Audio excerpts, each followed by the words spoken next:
Chapter 2 Memories of My Grandpa and Great-Grandpa. Just because someone's dead doesn't mean it's over. My grandfather died more than 25 years ago, but I still think of him a lot and smell his smell. Julian Clary, English comedian and novelist. What book on being a grandparent could be complete without establishing some generational context? I have memories from my childhood of my maternal grandparents and my great-grandfather. We called him Pappy. I also got to know my paternal grandmother. Both sides of the family were quite different and provided lessons about grandparenting that I learned without even knowing I learned them. You have learned such lessons too. We all do. I remember sitting on my grandmother's front porch on the glider swing talking to Pappy. What did we talk about? I haven't a clue. It isn't important what we discussed, just that he was there and willing to spend time with me and listen to me chatter on. From the time I knew him, I remember little things that he taught me. Nothing overt, nothing like school, but important lessons nonetheless.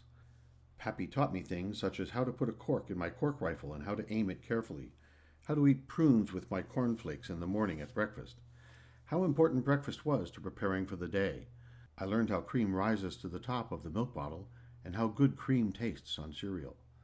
I learned that one could sit in a rocking chair and just enjoy the summer day while swatting flies with the omnipresent fly swatter. Did he know he was teaching me? I doubt it. Back in those days, I don't think such teaching moments were at the front of anyone's mind.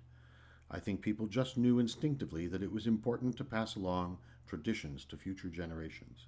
This is a process that seems to be disappearing in today's world. It's your job as a grandfather to rectify this problem. Spend the time and teach your grandkids about what you think is important. In addition to my memories of Pappy, I have very vivid recollections of my grandfather and grandmother, called Grandma and Grandpa. My strongest memories involve smells, the daily smell of Grandma's baking, of delicious pies and cakes. She baked every single day, whether we needed it or not. I think we did. I also remember the smells of Grandpa's pipe and cigars. Even today, when I walk near someone smoking a certain cigar or pipe tobacco, memories flood my mind. While you may or may not be a baker or a smoker, I mention these things because they exhibit how the very simplest things sometimes make the longest lasting memories. Think back on your memories of your grandparents and try to recall what triggered the strongest memories for you. I'll bet you have some of the same experiences. Grandpa used to sit and read to me. Never for a long time, but I still remember him reading Alice's Adventures in Wonderland, and the smell of the books, and the feel of the pages. When we'd go to Grandpa's car, we had to go to the garage, a short walk from the house. We'd chat and see things along the way. He always took time to tell me about stuff. We'd get to the car, and I'd help open the garage doors and stand aside until he drove out.